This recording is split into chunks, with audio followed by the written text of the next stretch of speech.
Le Parlement togolais a adopté une loi portant statut de la zone franche industrielle le mercredi 30 novembre 2022. Cette loi est en faveur des investisseurs et entreprises œuvrant dans le domaine du textile. Concrètement, sur le plan fiscal, il prévoit par exemple la stabilisation du taux d'impôt sur les sociétés, sur les dividendes et la patente à 10% à partir de la 9e année et pour le restant de la durée de vie de la société, entre autres. L'objectif est de créer des emplois et de la richesse au profit des Togolais.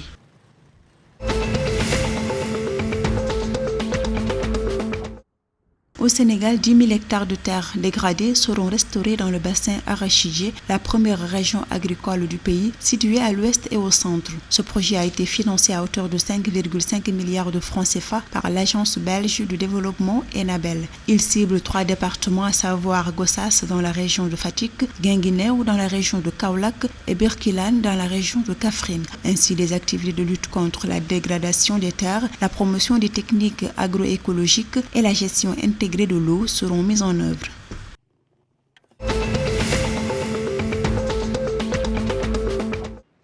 Composé en recettes et en dépenses d'un montant global de 3 291 milliards de francs CFA, le projet de loi de finances 2023 de l'État du Niger a été approuvé par les parlementaires ce mercredi 30 novembre 2022. Ce budget est en hausse de 5,25% par rapport à celui de 2022 qui était de 3 127,42 milliards de francs CFA. Selon le ministre nigérien des Finances, les questions sécuritaires, éducatives, sanitaires, entre autres secteurs prioritaires, ont une part belle dans le budget 2023 du Niger.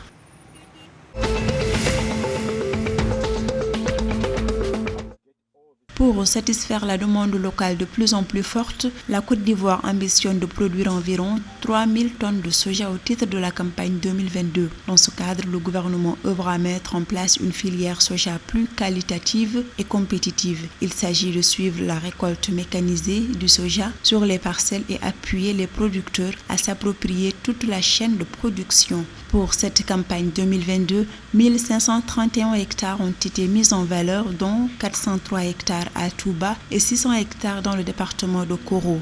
Environ 300 producteurs sont répartis sur ces parcelles.